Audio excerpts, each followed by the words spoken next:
Flirting is one of those things that many guys struggle with. I've worked with hundreds of clients at this point, a lot of guys who come to me and they just don't know how to flirt. And it's one of the main things that holds them back from actually connecting with women. Now, a lot of them assume that flirting is something that is innate. They see a lot of natural guys they went to school with, guys who are their friends. They see these guys able to engage women in a very compelling way, and they assume like, okay, he was born with that ability. I can't possibly cultivate it.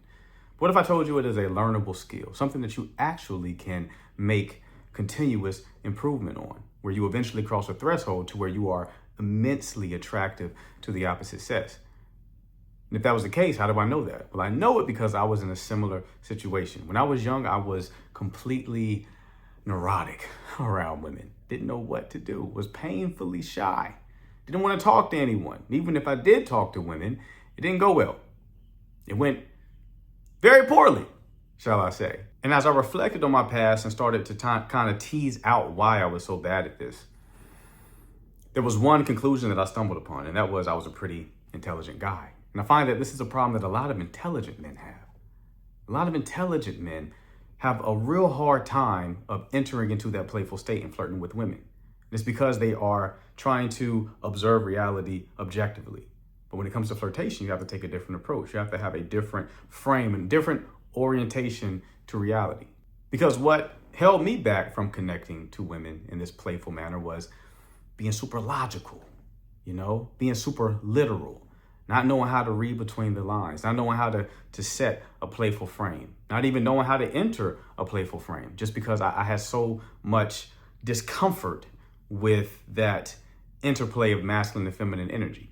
So what I'm going to tell you is the top 5 mistakes guys make when it comes to flirting with women and romantically connecting with them. And I'm not just going to tell you the mistakes. I'm going to tell you exactly how to solve the problem. So the first one is not assuming that she likes you. You probably had this experience, right? You are talking to a woman. Maybe this is someone you went to school with or someone you worked with, just someone who's in your social circle.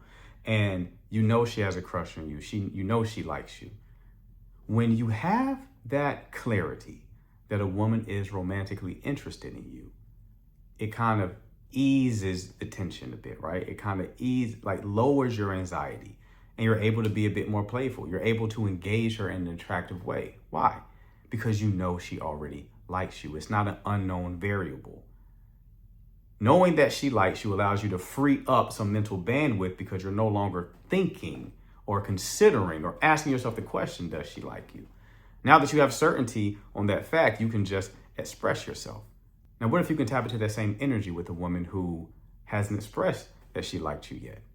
What if you can still show up as that man who knows the woman likes him and are able to engage her in an attractive way?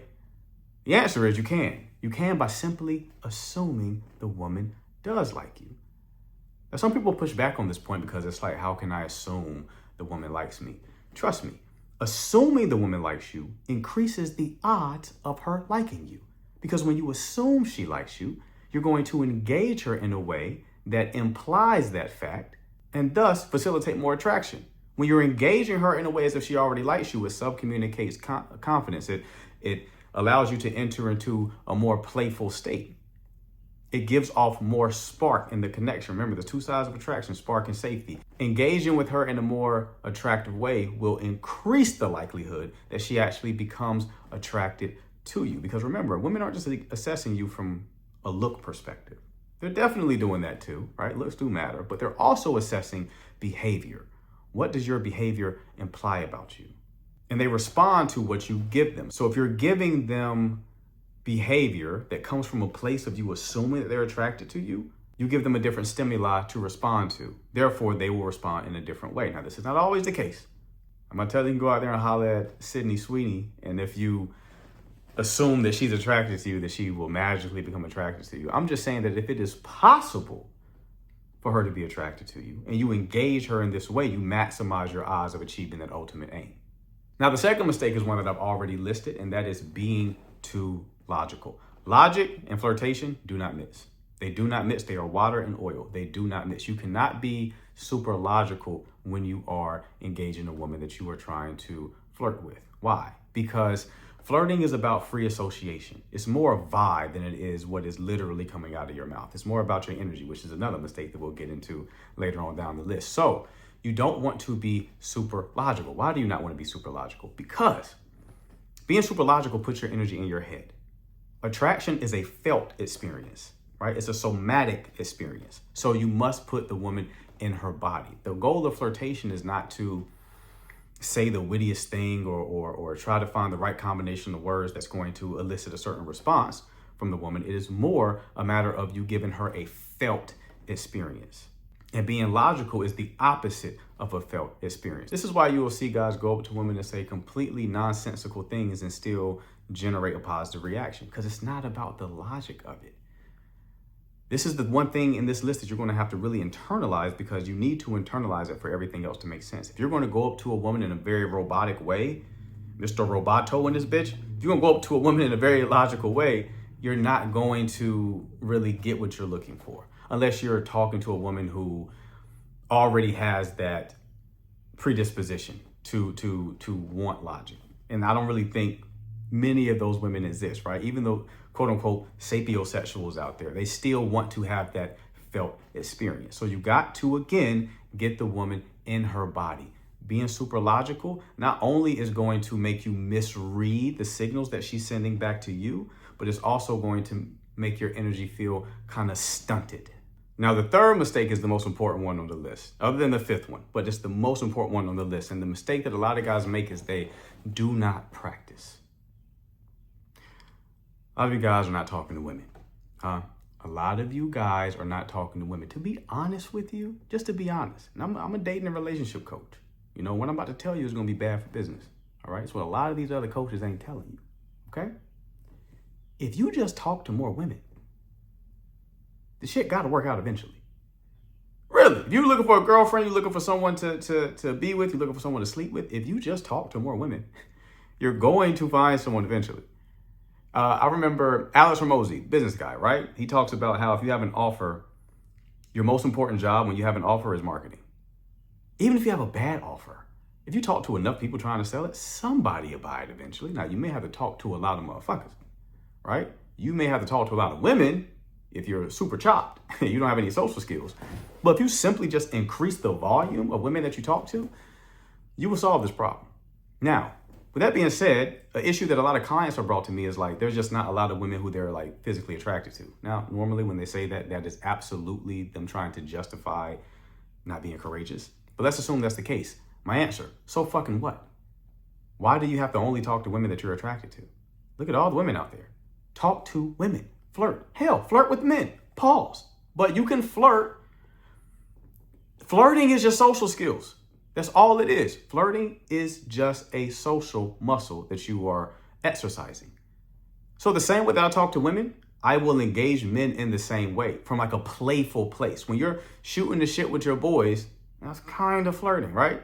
When you are bursting their balls and giving them shit, that's the same thing as like playfully teasing a woman. Do you understand what I'm saying? There's a lot of similarities between those two interactions. So if you simply just follow the advice that my mother gave me years ago, which is flirt with the world. If you're engaging someone, just engage them in a playful way. Try to make people smile, right? Just try to interact with them from a playful place. And that's going to help you build this muscle, because right now it is completely atrophied. You're the grandfather from Charlie and the Chocolate Factory that can't get up out of bed. So you need to get up out of bed. You need to just start working on that muscle. You don't need to take the frame that you're only going to flirt with women who you actually want. That's what's holding you back, because you think that you're magically going to have this God level ability when you see a beautiful woman. The complete opposite is true. Because you haven't practiced it, you're not going to be able to do it. It's the guy who's going to the weight room who hasn't been there in years thinking he's going to throw up 225. You're not going to. It's going to hit your neck, and now you're going to be in the emergency room with a fucking brace on. You don't want that. I don't want that for you. You don't want that. So just start taking more opportunities to flirt with the world. When you talk to the barista, flirt with her a little bit. When you hop in an Uber, flirt with the person a little bit, right? By flirt, I mean just be playful. That's all you have to do. Assume that the person wants to talk to you, right? So when we take this frame of flirting with the world, you don't have to assume attraction, like I said at the beginning, unless you're talking to a woman you want to talk to. Instead, change the assumption. The assumption now is this person wants to talk with me and have an enjoyable conversation. If you take that approach, you'll be correct more often than not. The fourth mistake is that guys often have an energetic mismatch. Remember what I said earlier. This is less about what you're saying. It's more about how you're saying it. It is the energy behind your words. And this kind of connects with the whole like intelligent guys like being too caught in their head. Their energy is very stifled because the energy is predicated on you feeling your body and being in the present moment. A lot of intelligent guys are thinking about life instead of actively engaging in life, right? They're spectators. They're not in the arena. I need you to get in the arena. Pick up your sword. You're a gladiator, okay? So the energy that you bring to the interaction matters. How do you do that? How do you make sure that your energy is in alignment with the type of experience that you want to have? There was a good book that I read called Psycho-Cybernetics. And I forgot what the passage said, but I remember the conclusion I came to when I read it. You want to be kind of intentional about the state that you enter before you are looking to achieve the social outcome that you're looking for. A lot of people are not intentional about how they enter a room. A lot of people don't move through life with any intention. They kind of default. When you are in default mode, you are living in the past because you're living in an old identity, one that you are accustomed to. When you are intentional, you are stepping into the version of you that you are attempting to create, that you're trying to manifest into reality. So a trick that I would use when I wanted to be playful with people is I would conjure up the feeling that I felt when I was around my friends. You have this ability too. If I told you to be mad right now, you can conjure up anger. If I told you to be sad right now, you can conjure up sadness. If I told you to be happy right now, you could conjure up happiness. You could do the same thing with a playful vibe. Just conjure it up. You have a reference experience. The prerequisite is just to have a reference experience. You have reference experiences. You've been in social interactions with your friend where you're just laughing and having a good time. You know what that feels like. So feel it. Feel it before you engage. When you feel it before you engage, it changes the things you choose to talk about. It also changes the things that you say and the overall vibe that you bring into the interaction. There's something called the law of state transference, which means that the way that you feel can be contagious to the other person. If you're in a playful mood, that can be contagious to the person that you are interacting with. So a really easy shortcut, instead of trying to find all of these logical explanations and all these frameworks as to how you can flirt better, is just to shift the foundation first, which is the energetic place that you are coming from. You do that, you make everything on this list easier to achieve. Fifth and most important mistake that a lot of guys, specifically intelligent guys, make is they don't have any tools. I've coached a lot of guys, man, a lot of guys. And most of them are intelligent. I mean, you would have to be intelligent to reach out to me for coaching to begin with, right? And what I find with a lot of intelligent guys is they often need frameworks. They need they need a map for reality. They need a way to break things down, tease them apart, and make it make logical sense. Once it clicked logically, they can execute. So I'm gonna give you a couple of tools for you, because everything else I've laid out in this list is going to absolutely help you. But once you understand these two tactics that I didn't create, they just always have existed in game, it's going to help you out tremendously. The first one is push-pull. Now, push-pull is essentially stating that you are saying something that will push the woman away, but then also pull her to you, right? So if you think of it like the two sides of attraction, spark and safety. Spark is essentially desire. Safety is exactly what the name suggests, safety. Okay, connection. Okay, so you want to give spark, which is essentially taking a social risk, and you want to give safety, which is a point of connection. Push-pull is what you're doing.